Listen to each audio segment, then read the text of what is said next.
வணக்கம்.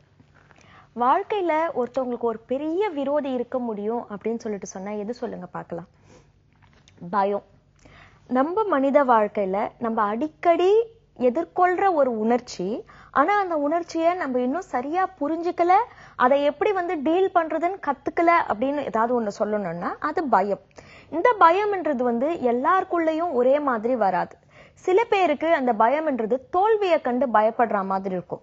ஐயோ நான் தோத்துருவனோ அப்படின்னு சொல்லிட்டு. இப்ப சில பெண்கள் இருக்கலாம், கல்யாணம் ஆகி குழந்தை பெத்த உடனே இல்ல குழந்தை பெறதுக்காக லீவ் எடுத்திருக்கலாம்.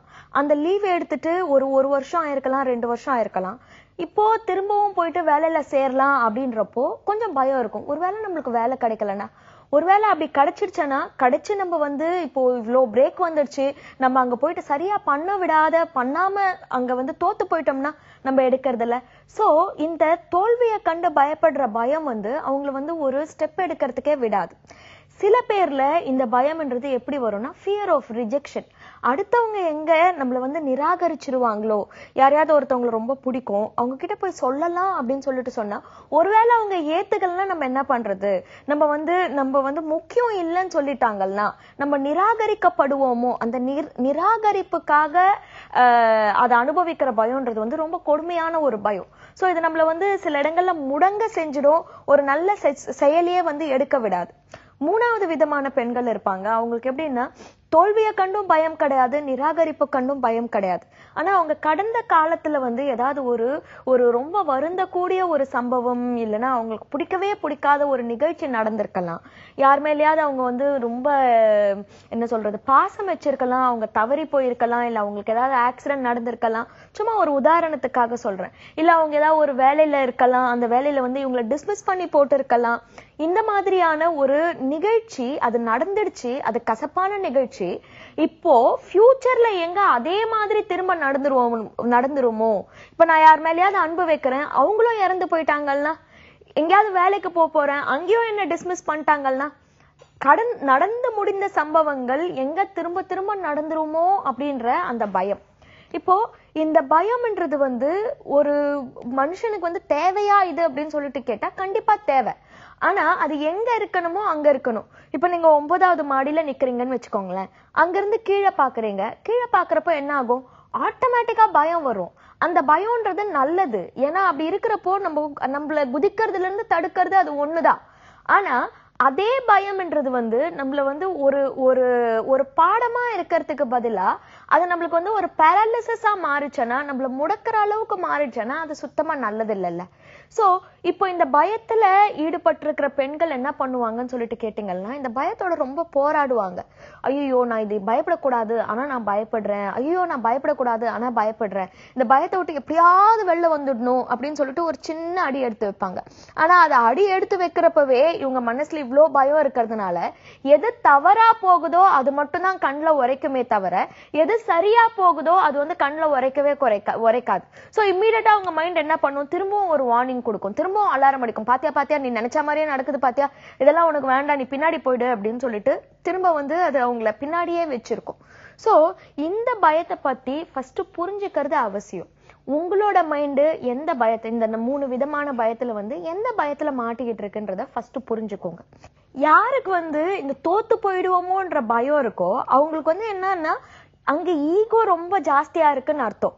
அடுத்தவங்க நம்மளை பத்தி என்ன நினைச்சிருவாங்களோ, நம்ம எதுக்குமே லாயக்கு இல்லைன்றது ப்ரூவ் ஆயிடுமோ, அடுத்தவங்க முன்னாடி அவமானப்பட நேரிடுமோ, இந்த மாதிரியான அந்த அகங்காரம்ன்றது நான் அப்படின்றது ஸ்ட்ராங்கா இல்லைன்னா எப்படி அந்த தோத்து போற பயம் வரும்? அது ஸ்ட்ராங்கா இல்லைன்னு வச்சுக்கோங்களேன், ஒருவேளை நம்ம தோத்து போயிட்டா கூட ட்ரை பண்ண அட்லீஸ்ட் பண்ணல பரவாயில்ல அப்படின்னு சொல்லிட்டு அடுத்த ஸ்டெப்புக்கு மைண்ட் போயிடும். எங்க தன்னோட இமேஜை நான் பாதுகாக்கணும்னு சொல்லிட்டு சொல்றப்போ அங்கதான் ஈகோ ரொம்ப ஜாஸ்தியா இருக்கும்.